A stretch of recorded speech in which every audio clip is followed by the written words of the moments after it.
লেবু থেকেই শুরু করলাম। লেবু, ঝিঙ্গে, তারপর আছে বেগুন, কারি পাতা, ঢেঁড়স, উচ্ছে, এলাঞ্চা, অনেক অনেক সবজি আছে আমার এই ছোট্ট একটা ছাদ বাগানে। এই যে দেখো বেগুন, কাঁচা লঙ্কাও ধরেছে। এই যে দেখো পেকে গেছে আমার ঝেঙ্গা, এবার তুলে এনেছি সবগুলো। এবার এগুলি দিয়ে আমি কি রান্না করি তোমাদেরকে দেখাচ্ছি। দেখতে থাকো। অনেক অনেক আইটেম রান্না করলাম। অনেকগুলি আইটেম খেতে আমার ভালো লাগে, তাই নিরামিষ মাছ মিলিয়ে অনেক কিছু রান্না করছি। দেখতে থাকো তোমরা। এই যে আমি মিষ্টি কুমড় কেটে নিয়েছি, মিষ্টি কুমড় ভাজা করলাম। মিষ্টি কুমড় ভাজা শেষ হলে এইদিকে আবার সবজিটা কেটে নিলাম। কেটে নিয়ে আমার যে বাগানের ছোট্ট ছাদ বাগানের সবজি সব কিছু কেটে নিয়েছি। এবার ভালো করে এগুলিকে ধুয়ে নেব। ধুয়ে তারপরে এটা দিয়ে একটা নিরামিষ সবজি রান্না করব। আর সাথে থাকবে আরও অনেক আইটেম। দেখতে থাকো। এই যে ঢেঁকি শাক, এটাকে ঢেঁকি শাক বলে। ঢেঁকি শাক খেতেও বেশ ভালো।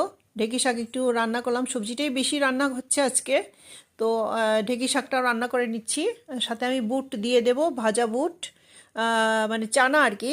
ভাজা চানাটা দিয়ে দিলাম। দিয়ে একটু চানা দিলে একটু টেস্টি হয়। এবার সবজিটাও রান্না করে নিচ্ছি, মিষ্টি কুমড় টেমড় মিলিয়ে সব কিছু মিলিয়ে একটা দারুণ সবজি হবে।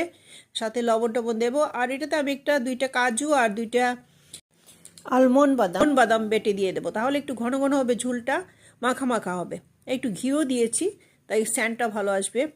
আর এদিকে আমি মাছের ঝোল করেছি একটু, মানে দুজনের জন্য অল্পই মাছের ঝোল করেছি, দুইটা পিসি করেছি। এবার পরিবেশন করে দিচ্ছি। মিষ্টি কুমড় ভাজা দিলাম, তারপর দিলাম নিরামিষ সবজি, তারপর মোচার ঘন্টা, এবার মুগ ডাল দিচ্ছি। তারপর এক এক করে তোমাদের সব কিছু আইটেমই দেখাবো। তারপর দিলাম আমি মাছের ঝোল।